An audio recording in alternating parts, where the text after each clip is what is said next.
Let me introduce you briefly to the audience before the start. All right, please, yeah. But I'm ready on my side. Hello everyone, welcome to the talk series that is being organized by AM Parshuraman Center for Service Excellence at JagSheth. The talk series we have today Professor Raymond P. Fisk. Ray Fisk is a professor of marketing at Texas State University. He has published in various journals like Journal of Marketing, Journal of Retailing, Journal of the Academy of Marketing Science, Journal of Service Research, Journal of Public Policy and Marketing, European Journal of Marketing, Journal of Service Management, Journal of Service Marketing, Service Industries Journal, Services Science, and others. He has published 6 books: Serving Customers, Global Service Marketing Perspectives, Services Marketing, an Integrated Approach, Services Marketing, Self-Portraits, Introspections, Reflection and Glimpses from the Experts, Marketing Theory, Distinguished Contributions, and Airways, a Marketing Simulation and Services Marketing, and annotated by bibliography. His career has included significant roles as a service designer and service builder. He founded the AMA Services Special Interest Group, which is called as ServCollab, in the year 1993, and has served ServCollab in many other leadership roles. ServCollab is the only organization that serves the needs of global service research community. In 2018, he founded ServCollab, which seeks to serve humanity through collaborative service research. The American Marketing Association made him the inaugural recipient of SIG Leadership Award in 2016. He received the Career Contributions to the Services Discipline Award from ServCollab in 2005. In 2012, he received the Grundrus Service Research Award from Center for Relationship Marketing and Service Management at the Department of Marketing, Henkin School of Economics, Finland. In 2020, he received Steve Barron Award for Outstanding Contribution to the Service Community from the Journal of Services Marketing. So we are fortunate to have you today in our talk series. Thank you for accepting your invite. Over to you, sir. I thank you very much for the introduction, and thank you very much for this opportunity to speak to you. You can hopefully see my slides off to my left shoulder here. I'm using a program called Zoom, which is an add-on program for Zoom, which gives me a little more opportunity to be in the picture than sometimes just Zoom itself. So I'm going to go through numerous slides covering my topic of serving human needs, broadening the perspective and purpose of service research. But in the interest of time, let me get right to that. Oops, I've got the wrong button here. Let's get that button going. There we go. My topics include just my overall perspective and purpose myself, because it's relevant to everything I'm going to share with you in a few moments. And then I am going to give you brief comments about the rise of service research, followed by the perspective and purpose of service research as it's evolved in the time I've been part of the field. And I've been part of the field for a very long time. And then the last part and the key part of what I've got, about half of the overall talk, is about broadening to serve human needs. So first off then, my perspective and purpose. As one of the pioneers of the service research field, I've been lucky enough to be part of the field for a huge part of the total history. It's a total of 42 years as a service researcher, which is a long time. And there's actually very few active service researchers who've been around longer than me currently. Many have retired. Like my good friend Parsu Parsuram, who's the namesake of your center there. Parsu is retired, and of course he's doing many, many things, but he's no longer officially at the University of Miami. Len Berry is one of the few that's still actively working, who's actually ahead of me in terms of numbers of years. Now, I need to make sure you understand my different perspective on life from my childhood. I was a child in Las Vegas in the 1960s. And that's a picture from that era in the 1960s. So growing up in Las Vegas is a very strange childhood. It was a service economy of some sort. But the 60s were a time of turbulence in many, many ways. So seeking fairness has been my personal quest ever since the 1960s. And it was because of witnessing the horrors of 1968 And that was where I created my perspective and purpose in life. And specifically, some of those horrors included that Martin Luther King was assassinated. One of the presidential candidates, Robert Kennedy, was assassinated. The Vietnam War was going on. There were many, many civil rights protests, women's rights protests. There were very complicated, disturbing times. And I was also upset by all the exploitation I saw in the casinos in Vegas. So I became obsessed with making change happen. And I became convinced that I needed to go get an education. So I've listed 3 tools, 3 business college degrees that I got in 9 years. I'm an obsessive type, and that's my proof of that.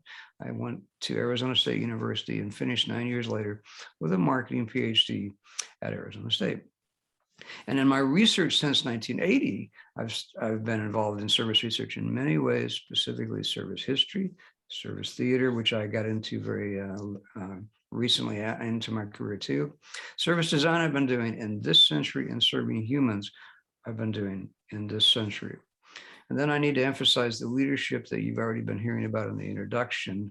I was the founder of ServCollab and ServCollab, but I also mentioned here on this line that I was also a department chair twice. I was the University of New Orleans department chair for 11 years, and then I was the department chair here at Texas State for 12 years, so 23 years in total. So both internally in my own universities, as well as externally in ServCollab and ServCollab. And I will come back to both of those as I go. But now let's get to the rise of service research itself. And again, I was lucky enough to be part of the early days. It rose primarily from business school scholars, especially among marketing scholars and management scholars. And this is heavily because I think the reason is that both marketing and management are very focused on human needs. Marketing tends to be more external, and management tends to be more internal in terms of the human needs they're serving. In other words, customers and employees, but both human focused. So I think that's why it really arose out of marketing and management. And it was in opposition to some of the traditional business school perspectives in many ways. It arose despite the business schools. But here's a quick overview of some of the traditions that were commonplace in the 1970s when I was a business student. We were only focused on solving corporate problems back in that era, and there's still a lot of that in many business schools today. So it wasn't something we talked about with nonprofits or governments, and we didn't look at individuals. We looked at the needs of corporations, and we were preparing students to go work for corporations. And of course, that's still true, but business schools increasingly all over the world are doing more. Profit seeking was a key part of it. Increasing shareholder value was a key part of the logic throughout that time. And then the logic tied to the shareholder value of monetary logic, where monetary metrics were used to track progress. And it's exactly those monetary logics that caused the discovery of the service economy, because economists counting monetary transactions, American economists, proclaimed a service economy had emerged after World War II. In other words, after 1945, the service economy had been proclaimed by economists to have begun. And the service researchers like me, part of the reason I got into the field is here I am, a student in the 1970s, and almost nobody was doing very much on service. But I thought, well, if the service economy existed, and I'm from Vegas, surely people need to do research on service. Service research emerged because of some unsolved service problems. And Lynn Shostak, Lynn Shostak, she went by Lynn. Lynn Shostak wrote a key article in 1977, and just as I was beginning my PhD program, called Breaking Free from Product Marketing. And in those early days, there were 3 really distinctive features of the early rise of service research. The first was that the academics and the practitioners were interacting a lot, and that was really good for cross-fertilizing of ideas. And another way that cross-fertilization of ideas was happening was interdisciplinary orientations. The marketing and management people were certainly talking to each other, and we were talking to other fields too. And then I need to especially emphasize that it had already started from the beginning as an international field, especially from countries like the United Kingdom, from Finland, from Sweden, and France. Those 4 countries, in addition to the United States, those 5 total, were especially heavily involved in the early days. So with Mary Jo Bittner and Steve Brown, we wrote an article and published in 1993 that described the evolution of the services marketing field in a biological sense, biological evolution metaphor. We argued that the early stages up to 1980 were what we called the crawling out stage, like our ancestors long, long ago crawling out of the ocean onto land. And then the next level of our ancestors scurrying about. Well, our scurrying about period we labeled was 1980 to 1985, just a 5-year window. And then the last period we labeled from 1996 to 1992 that we thought already by 1992, very quickly, we thought the service research field had gotten to the stage of success that we could claim that we were walking erect. Now, some of the non-service researchers thought we were making preposterous claims, but I've never regretted having written that article at all. Now, that 1993 date that I mentioned, when that article was published, is the very same year I founded ServCig. And it was partially because of that article, because when I did that article with Mary Jo and Steve Brown, I had collected and contacted all the service researchers we could find so we could include them in our papers, that research we'd done, because we were analyzing everything we could find. And I had email addresses on virtually everybody that was a service researcher. So when the American Marketing Association announced that special interest groups could be formed, I immediately decided somebody needs to do this. It seemed nobody was doing it. So I decided I had the people I could contact. I could email them, which is fast, which is why the ServCig group was the first approved group, because many others got things in envelopes and mailed them. I emailed everybody. We were fast. And I established 3 founding rules for the group. And the first was that we should be a very open group, that we should be a very flexible group was the second rule, and that we should also be a fun group. I was convinced that if those 3 rules could be firmly established from the early on, that our group would always be able to be a supportive community, because ServCig is for the service researchers. So those are really community design principles. And by now, in 2022, we're 29 years into our history as a SIG. ServCig has become a very large and a thriving community of service researchers. And as the founder, I have to say, it's been so much fun to see all the things that ServCig has been able to do since its bare, small beginnings with just me saying, hey, I've got an idea. But fortunately, the people that I contacted liked the idea, and we grew the community. Next to the topic of perspective and purpose of service research, because the field from the early days that I described just a little ago has made very fast progress, especially in this century. So here's a slide that tries to capture what I think are some key differences. And the earliest stuff that I had found in our research on the crawling out stage, here's a great example. This is the title, the 1966 title of an article in the Journal of Marketing, What is Meant by Services. That's pretty basic. And it was a very short article because even the author of the article didn't really know much about what services meant. By the 21st century, huge progress has happened. And there are 3 topics I'm going to elaborate in more detail. Service dominant logic is the first. Then I'll talk about service design. And then I'll finish up with transformative service research in this section. I think these 3 things have helped us climb what I'm calling a ladder of service complexity from a very, very simplistic understanding of services like the 1966, what is meant by services, to the stage now of these 3 topics. So let me move to the first of these, service dominant logic. Now, you almost certainly are aware of service dominant logic if you've been following some of the service literature. Vargo and Lush introduced it in 2004. They rewrote the understanding of service in profound ways. And I'm highlighting 2 of their propositions. The first proposition, that the application of specialized skills and knowledge is the fundamental unit of exchange. And proposition 5, that all economies are service economies. That basically means that all labor is a service. And that basically also means that those economists were wrong about when the service economy started. It wasn't 1945. Service economies started when humans started serving each other's needs way back in the earliest history and prehistory of our species. So basically, the ST logic, as they like to call it, according to Lush and Barger, they say it represents a transcending convergence, one that provides a better foundation for understanding exchange phenomena, both in economic activities and in society in general. And that those words, economic and society in general, to me have a lot of merit, because what really to me means we need to start thinking about bringing the social side and the economic side closer together in service of humans.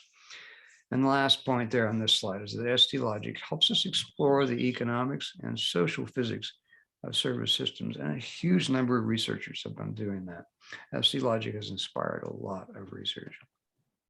So fundamentally, we can say now that service occurs in interactions, human interactions that are both social interactions and monetary interactions. And it bothers me quite a bit that we have developed this separation of the two and that we forget that both happen.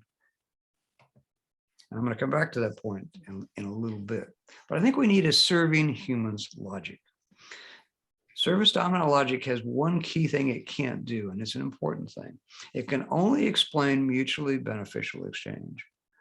Only mutually beneficial. And that's important because it is really what we should aspire to. We should aspire to mutually beneficial exchange, but it can't explain unfairness, and human exchanges are often unfair.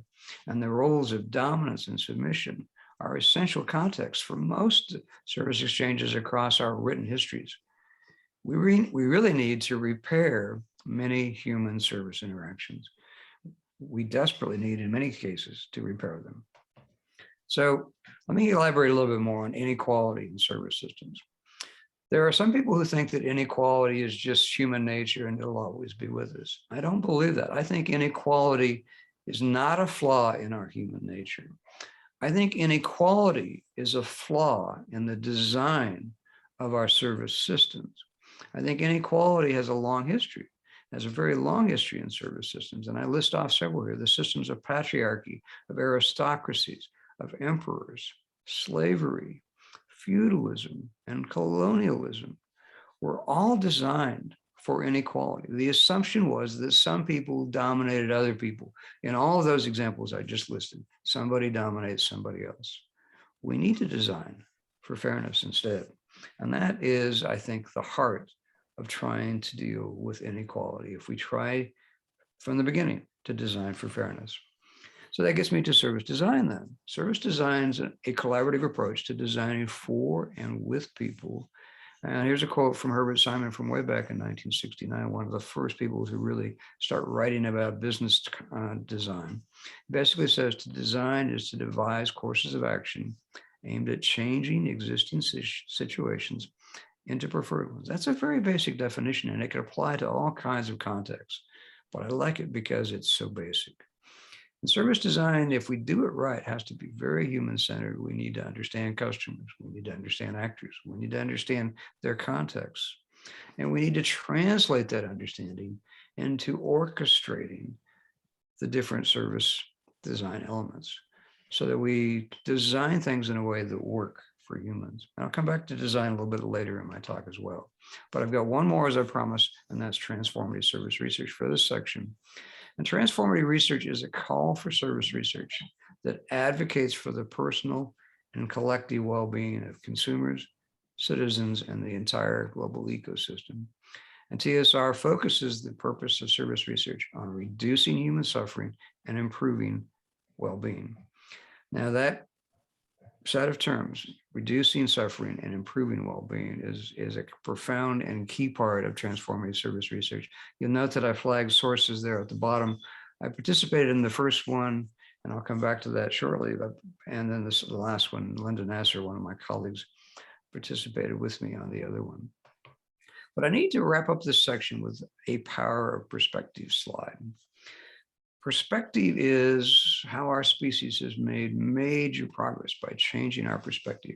So I've got a picture taken from space, because when our human species was able to put humans in space, we were able to improve our perspective on how fragile our planet is.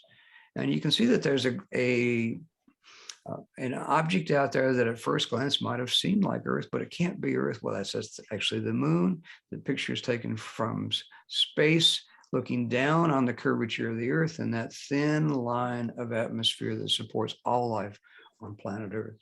My point is that the correct perspective transforms understanding. And a huge part of human history, people believed in a flat Earth because it seemed flat. We know for sure now that we've got the opportunity to put satellites in space, we know for sure that it is not flat. And we need to expand our perspectives in other ways. And that gets me to a key slide that I think is one of the most profound perspectives that we need to expand on in services, and that's women. So here are 4 women who are key co-authors of mine. They're members of the advisory board for ServCollab that I'm going to be talking more about shortly. I'll say just a little bit more because they've been so influential for me. Leah Patricio is my former doctoral student in Portugal, and Leah helped inspire me to get involved in service design. It wasn't me that found service design, it was Leah.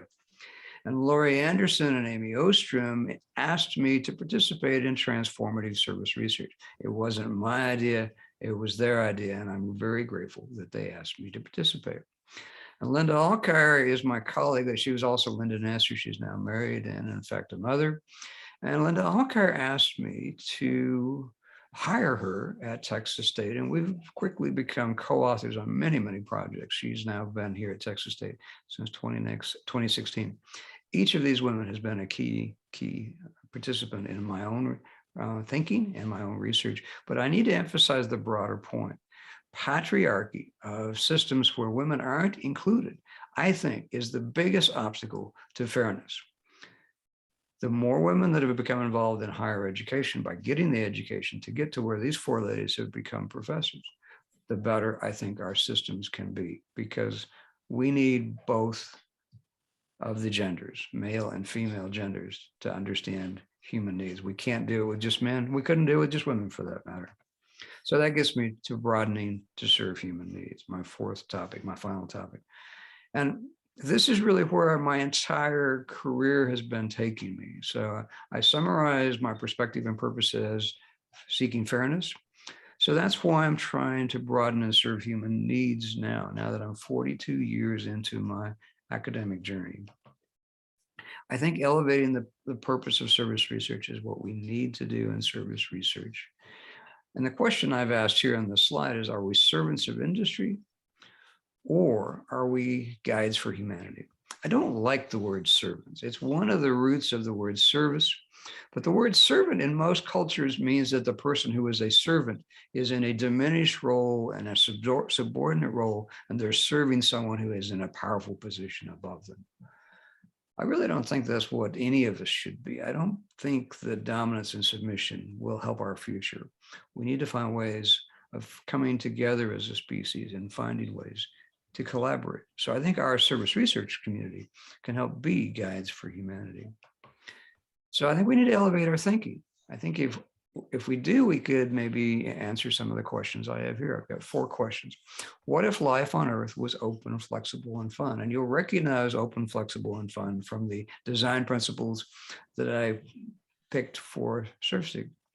What if Earth itself, life on Earth, was open and flexible and fun? There are lots of examples we could all list where it's not that open, it's not that flexible, and it's definitely not always that fun. So what if human service systems were designed to be mutually beneficial? Again, I've already pointed out that typically service systems are designed with the assumption that somebody dominates someone else. And what if fairness and inclusion were design principles for all service systems, if that was a design requirement?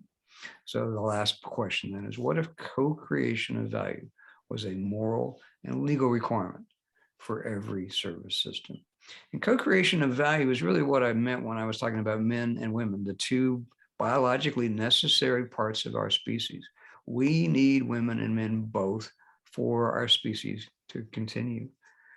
Co-creation of value is biologically true. Co-creation of cultures and systems that are serving human needs is necessary, but we need to do it together. And that gets me to why I founded ServCollab. I announced that I was founding ServCollab at the 2018 ServCig conference that we held in Paris. We were at our 25th anniversary, And I was doing an overview of the 25 years of ServCig, and I was quite excited to tell everybody about how excited I had been across the 25 years at how much ServCig had done to help each other. And then I pointed out that it was time to help others, that we had been good at helping each other, but I thought we were big enough as a service research community and strong enough as a service research community that we had the human potential to reach out and help a broader level of humanity, because we mostly were really good at helping corporations still. We can do more, and we should, I think. And we were legally incorporated. ServCollab was legally incorporated in 2021, about a little more than a year ago. But the founding of it in terms of the people that got involved, the advisory board and everything else, 2018. So what is ServCollab then?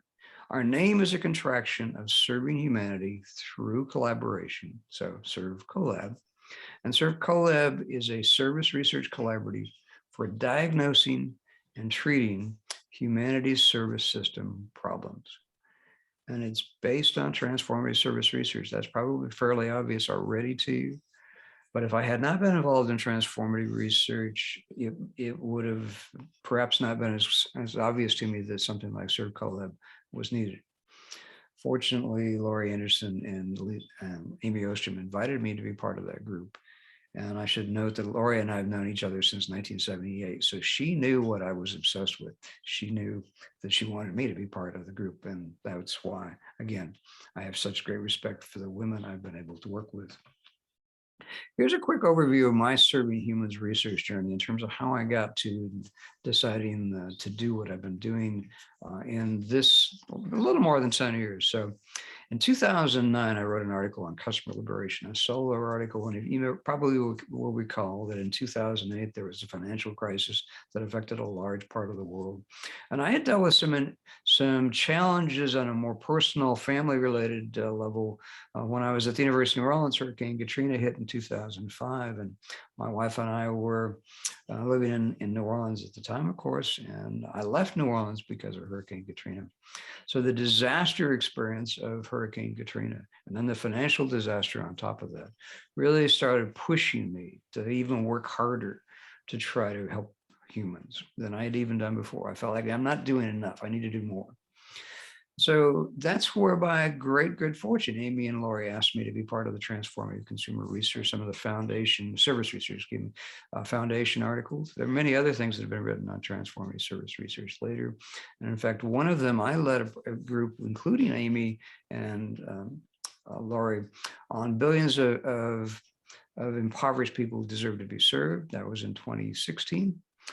Followed shortly after that by a Design for Service Inclusion article that I'll come back to in my talk today. In 2018, Linda Alkire was part of that article. That article, especially the article on inclusion, was a key step in my decision that ServCollab had a place to focus. Design for Service Inclusion was the place to focus.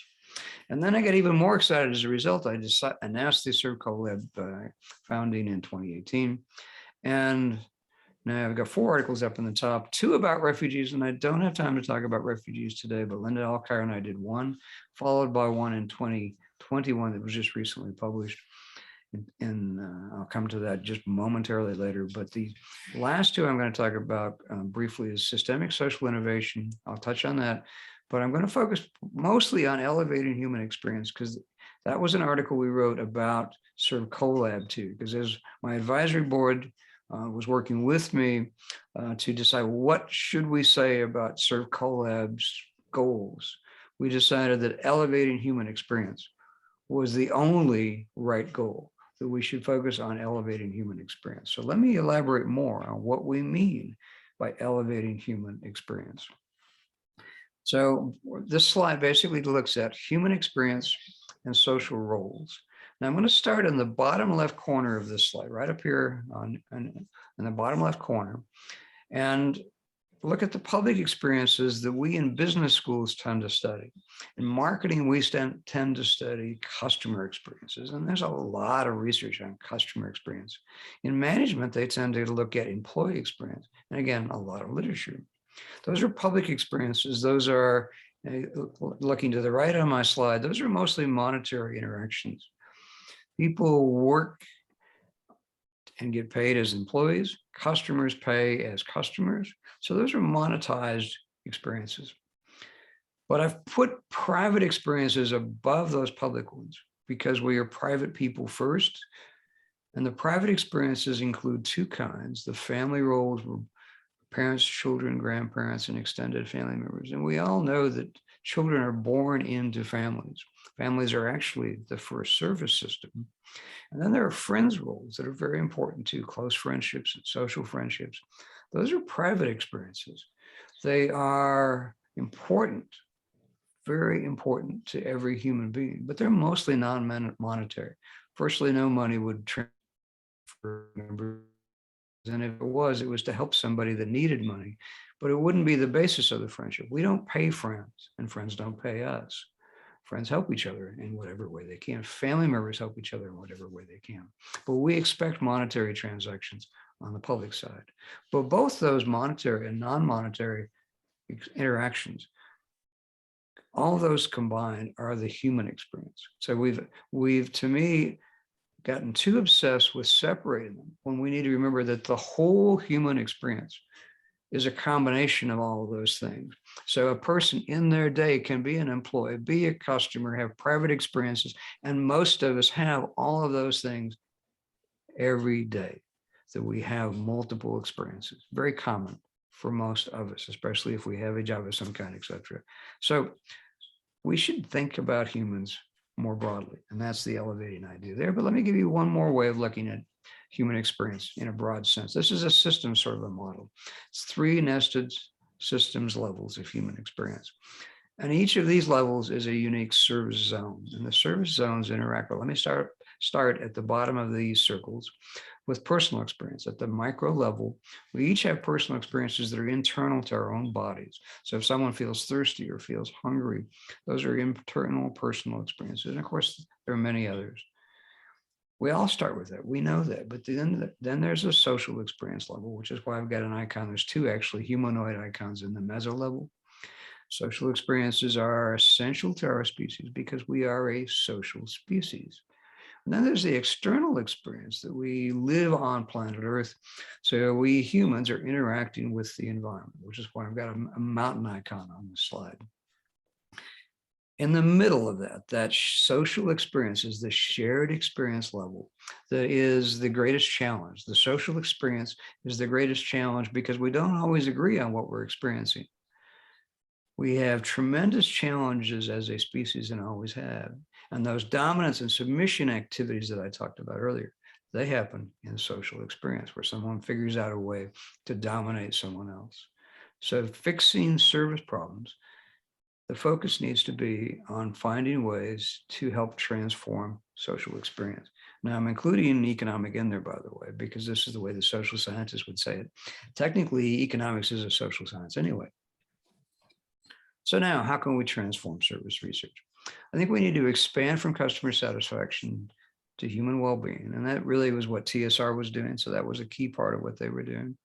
We need to escape the preposition to and embrace the preposition with, so that instead of thinking about doing things to people, we can think about doing things with them. And prepositions describe interactions. So it's not B to C as in business to consumer or business to business, or even A to A, which is Vargo and Lush's phrase.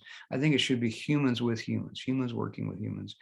And we also, I think, need to shift from microeconomics to macro health and looking at society, not just organizations. I think our service research field has been too focused on organizational level, corporate organizational level problems. We need to think bigger, I think. So ServCollab's mission is to serve humanity through service research collaborations that catalyze reducing human suffering and improving human well-being. And you will recognize those as part of the transformative service research logic. Again, ServCollab is founded in TSR. I need to use transformative in a slightly different context, because the other article from my top level of my journey to serving humans is an article that included the phrase transformative collaboration. It's an article I led and published in 2019. The key idea of transformative collaboration, we argue, is that it occurs when all participants are able to make contributions at their full human potential. That's not always possible. And that's what we mean by transformative collaboration, that it enables full participation. And ServCollab has 3 key themes: service inclusion. We think a lack of inclusion is at the root of human problems, and service language, because we think language enables human interactions, and that too often language is used to hurt each other. We also need better language for researchers to talk to each other. There are lots of human-facing disciplines, and service researchers need to talk to them. And then we also need service research that looks at what's called ecosystem services and our role in interacting with the environment, because there are interactions with the physical planet of planet Earth. We need to include that too. So those are the 3 areas. So here's the service inclusion, a little bit more on that from the article that I led in 2018. It's an egalitarian system, we think, that provides customers, and we've in parentheses had consumers, clients, patrons, citizens, patients, guests, to make sure that we're trying to think big about the word customers. Fair access to service is the first part of what we think it should include. Fair treatment during a service, and a fair opportunity to exit. In other words, entry, during, exit. In other words, trying to be fair and inclusive at every stage of the process. I won't have time to talk about the 3 ServCollab publications in any more detail, except for one in the last part of my talk here. But we've published 3. The first one I've got the icon for is the Journal of Service Management. That's where we talk about elevating human experience. And I'm going to make all of these articles available to your group. I'll set up copies of them in Dropbox for you to actually examine the whole article. Instead of making you go find them, you can get them from the Dropbox link. My slides will be available too from that link. The Journal of Public Policy is the refugees article. The most recent article, though, is Service Science, and I will talk a little bit more about that one. In Service Science, Linda Alkire and I wrote about service ecosystem health. We had the subtitle of a transformative approach to elevating service science. And what we were trying to say is that we should take a public health perspective, right, and look at service ecosystems from a health logic. To build that, we went and looked at 5 research threads, starting with public health. Then we looked at syndemic theory, which is inside the healthcare literature. It looks at interactions of health problems. We looked at human ecology, which gets into ecology and humans, which brings in the biological perspectives. Then we looked at ecosystem health, which is one of the many areas that starts to overlap with what we wanted to do, and then planetary health. And we tried to synthesize all of those into what we wrote in the article. And then we proposed what we call the Goldilocks civilization thought experiment. In case there's any confusion with the word Goldilocks, planet Earth is often called by scientists a Goldilocks planet. And the Goldilocks story of 3 bears and Goldilocks was that Goldilocks found 3 bowls of porridge in the forest in a little cabin. 1 bowl of porridge was too hot, 1 was too cold, 1 was just right. Planet Earth, the scientists say, is just right. Planet Earth is not too hot, not too cold. We need a civilization that's not too bad. We need one that works for humans. And we were inspired by 3 books that I should emphasize here real quickly as I'm running out of time. And that is the book by Vivek Murthy, who was our Surgeon General, the 19th Surgeon General. He's our Surgeon General now. It's an excellent book on togetherness in terms of the role of human interactions and the medical link to human interactions. He talks at great length about that. I enjoy hearing him interviewed on the local radio stations here. He was interviewed nationwide because he's the Surgeon General, as I said.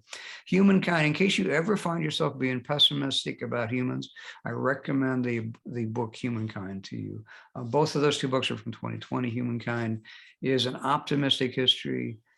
A Hopeful History is his subtitle of the book, and I recommend that highly for anybody who's prone to pessimism. The 3rd book, Pro-Social, was published in 2019, and they apply Eleanor Ostrom's principles, and I'll come back to that very briefly at the end, but those 3 books inspired us. So we were basically saying with our Goldilocks thought experiment that we should reimagine human service ecosystems to expand our ability to support individual life, human societies, and the biodiversity of planet Earth. And we basically think that in this thought experiment, the primary challenge is protecting the natural rights of individuals, to encourage the vigor of human societies, and to still and essentially nurture the planetary health of life on Earth. And a little bit more on the Goldilocks thought experiment. We seek to imagine a people-centered civilization and envision the conditions required to elevate human experience. And a Goldilocks civilization we think is possible because of the rapid evolution of computer technology. We're able to do things like what we're doing now, where I'm sitting here in San Marcos, Texas, and you're in India, but we're interacting. We think some of these technology tools of today can allow things that were completely impossible before. And to guide our logic, we worked on Eleanor Ostrom's Nobel Prize winning work on common pool resources that the pro-social book expanded on. And I recommend that pro-social book highly. They developed 8 principles adapted from Eleanor Ostrom's work. Her work, she was the first woman to receive the Nobel Prize in economics, and her work was very different than all the men. Imagine that. And designing for a Goldilocks civilization, we emphasize 2 key roles, service design, and I'll just briefly mention that Leah Patricia. One of the things that I was able to do because of Leah Patricia was an article on multi-level service design. I think that's particularly relevant to the Goldilocks civilization, and I won't try to say more about it now in the interest of time. We also think that the role of collaboration is essential. We believe service scientists should be at the forefront of proposing and developing collaborative service innovations, systemic service innovations on behalf of our imperiled human ecology, because we are really imperiled. Climate change imperils us all. And ServCollab, we think, and ServCollab believes that service researchers are uniquely positioned to help accelerate human progress. And with that, I'll stop and take questions. Thank you very much. Thank you, Professor A. Fisk. It's a fantastic session. In fact, elevated all of our experiences. Let me turn off this so I can just be in the screen without the slides in the background. 1 second. I'll turn that back off. Move the microphone just a little bit so it doesn't dominate, and actually get back in the middle of the screen instead of off to the side. Yeah, we have some questions here. I'm reading it for you. A question from Mr. Abhishek Bhattacharjee. We learned about ServQual and got to know 2 more service approaches in your presentation. Is there a cluster of theories in the service domain like these? Well, this is slightly hard to answer, but let me try. The ServQual was really a metric, a measurement system, not really a theory. And I am quibbling about the word theory, I have to admit, because I was taught by Shelby Hunt's book on marketing theory back in my day. And Shelby Hunt was very, very precise about what he was willing to call theory. Most people use theory a little more broadly than that, but I'm still stuck in that. It's very narrow. But I want to emphasize the measurement issue specifically because ServQual was a major innovation by helping people measure service quality. We need tools that will measure some of the things I'm talking about today. And one of them that we are hoping to see people develop is a refugee service experience scale. And in fact, in the article that I'm going to give you the full article in the Dropbox on refugees, we basically were talking about transforming refugee experiences if we can come up with ways of first measuring what's happening to refugees and trying to make those experiences of refugees more hospitable. We live in a world with refugees in the largest numbers ever, and that was true before the war in Ukraine. That war has accelerated the refugee crisis. Now, I'm not a person who does the scaling, so it's not my area of focus, but we need people to develop those tools. The closest to theory, to come back to the word theory in your question, is to really look at transformative service research in terms of that meaning. That if you build the logic, that it should be transformed. Because what ServQual was saying in their ServQual measurements was that service quality is essential to doing service right. So what we're saying with transformative service research is that transforming human experience to reduce suffering, improve well-being is essential to doing service right. But we're trying to think bigger and broader to do that. So we're really pushing the boundaries of previous thinking like ServQual, which was for corporations and other organizational levels. We need to help create systems and measurements that get at some of the societal level problems, because refugees is a societal level problem. No one corporation could solve it. No individuals could solve the refugee crisis. We need all of us. We need individuals, corporations, and other organizations like nonprofits, and we need governments. So it's a much harder task, but that's the direction we need to go. And I should add one other thing. There's a huge opportunity for more work in this space. It's a new topic, transformative service research itself. 2011 is the earliest citation of note. So we're a little more than 10 years in. And measurement is definitely one of the areas that I would encourage work. Yeah. There is another question from Abhishek. Can you explain a bit more about external experience? In fact, there was a slide talking about personal experience and social experience. Sure. I think I'll be happy to. Yeah. Yeah, I am very delighted to ask that question. You'll notice that I have a background behind me that it's not real, but I really like greenery, and humans like nature. Research shows that if patients in a hospital can look out a window at greenery, they are more likely to get well sooner or better or faster, etc. So lots of research on the interaction with humans and nature. And with a colleague of mine, Kunio Shirahato in Japan, Kunio introduced me to many ideas from Japan. One of my favorites, the Japanese have a phrase they call in English, the translation in English is forest bathing. And so the Japanese like to be out in the forest, and they call it bathing in the forest, that they enjoy the environment around us. So that external experience with nature itself seems to be essential. And if you think about some of the stories about the early humans that lived in caves, well, the scientists that have looked at what we like in art, we like looking at pictures of water below us and greenery below us. We like that look down at those things, and that's sort of the view from the cave. There's water there, and there's a forest, there might be food there. So nature is something that we have not always respected its importance enough. And that's why I was emphasizing that social experience happens inside external experience. Thank you. There is a question from Sagar. How effective was ServCollab during COVID? Did you change the concept of services during the pandemic? Well, I should first say when I was laughing, the reason I was laughing is that the first thing that happened to ServCollab because of COVID is that we had to change all of our plans. I was supposed to be speaking in Australia and in several other places, and then COVID hit. And then I was in my little Zoom cave here at home and have still mostly, I actually haven't left Texas since 2020. And I'm eager to leave. It's time to leave, I think, and I'm expecting to be in Glasgow, Scotland soon, but it caused us to rearrange things. And so what we did is move to a lot more electronic interaction like we're doing today. And I've done numerous presentations about various aspects of what we're doing on our research. And the organization with ServCollab, we were already planning to mostly be virtual because the other officers in ServCollab, only Linda Alkire is in the same time zone I am in. All the other officers are in a different part of the world and in a different time zone. So we have been working electronically from the beginning. That was going to be true even before COVID. But COVID, I think on a broader level, COVID caused everyone to realize how fragile the human condition can be in the face of a virus that we can't see. And it has exposed that fragility and unfortunately caused the loss of a huge number of lives, which is highly unfortunate. And it's improving healthcare. And this is one of the things I love about hearing Vivek Murthy talk about what he's doing as the Surgeon General on health.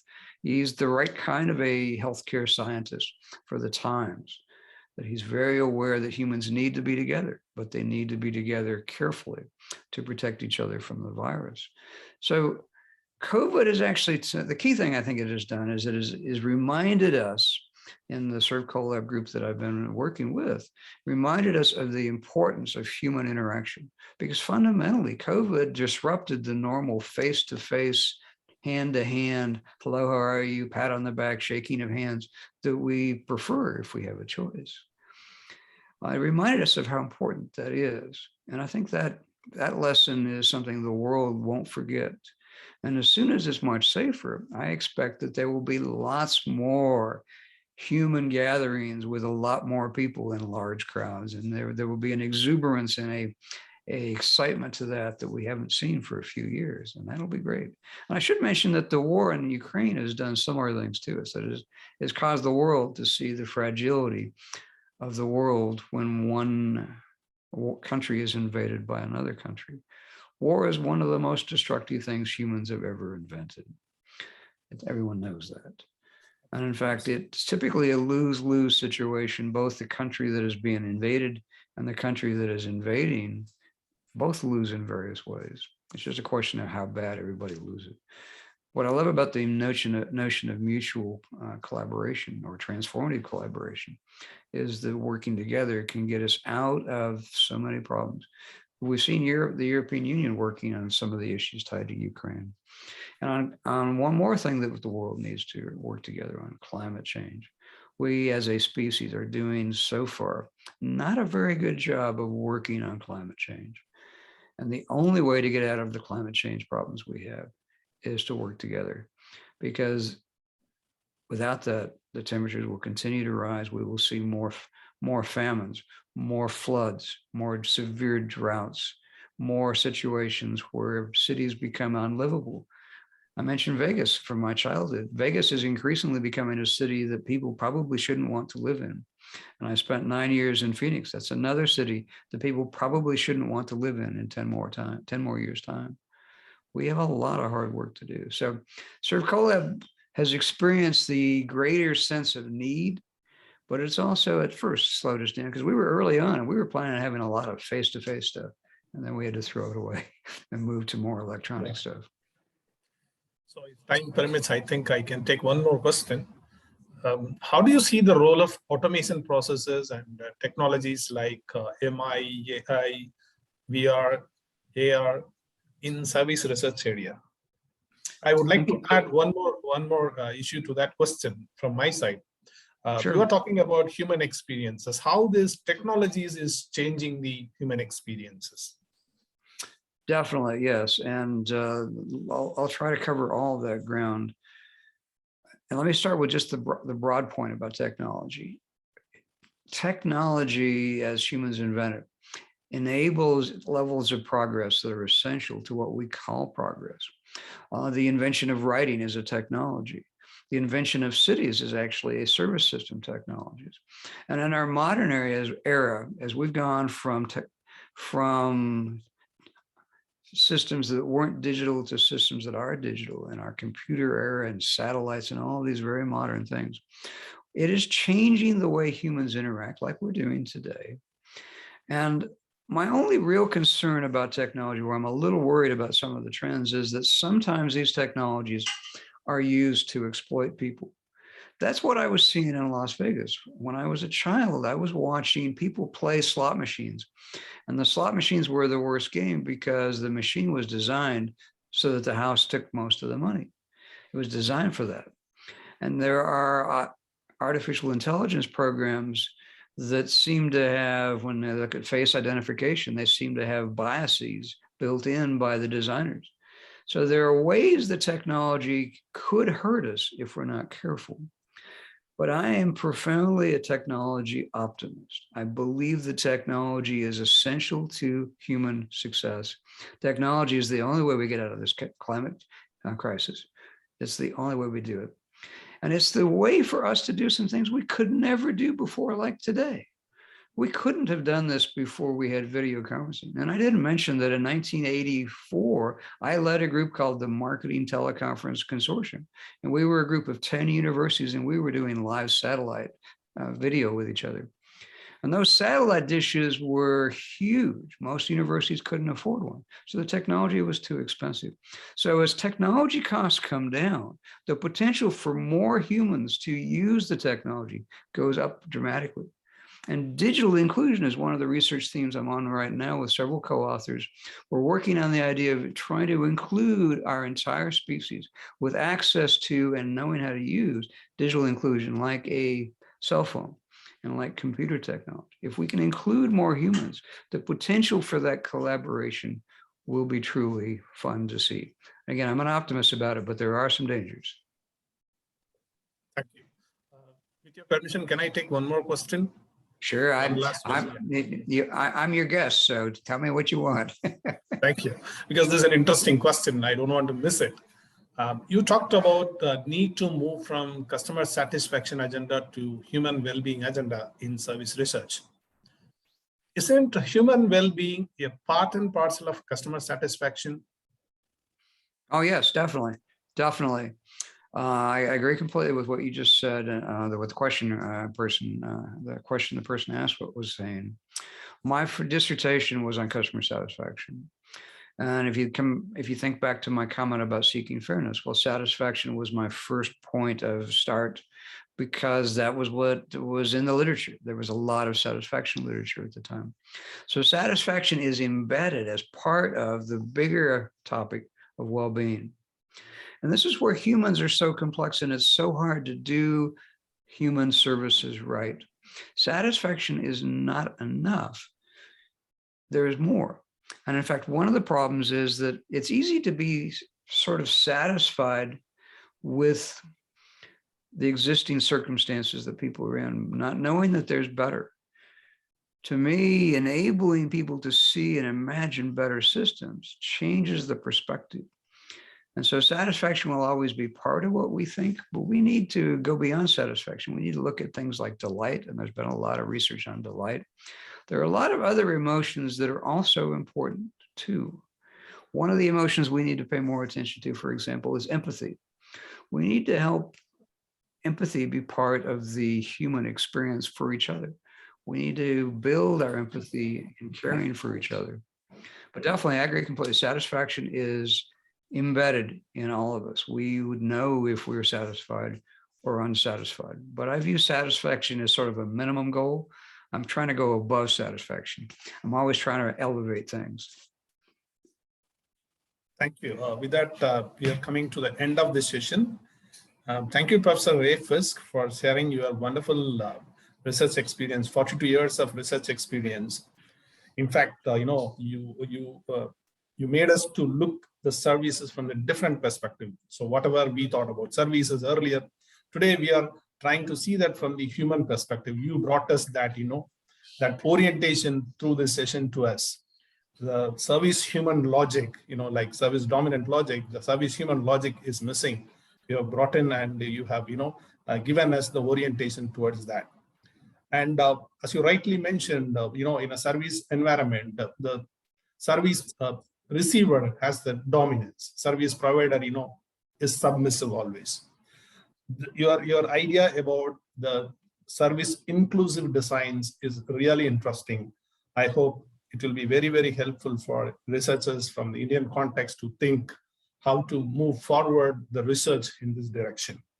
Thank you so much for your wonderful insights, and thanks for accepting our invite and delivering a wonderful session. Thank you so much. Thank you. And again, I will put the articles that I've mentioned in my talk in the Dropbox folder that I've already shared with you, Siva, so that you can share them with everyone else. You won't have to look for them that way. And again, the PowerPoint slides, you're welcome to share the PowerPoint slides with everyone as well. I'll share the materials with all the participants. Excellent. Excellent. Thank you again. Thank you. Thank you. Thank you all the participants. Thank you.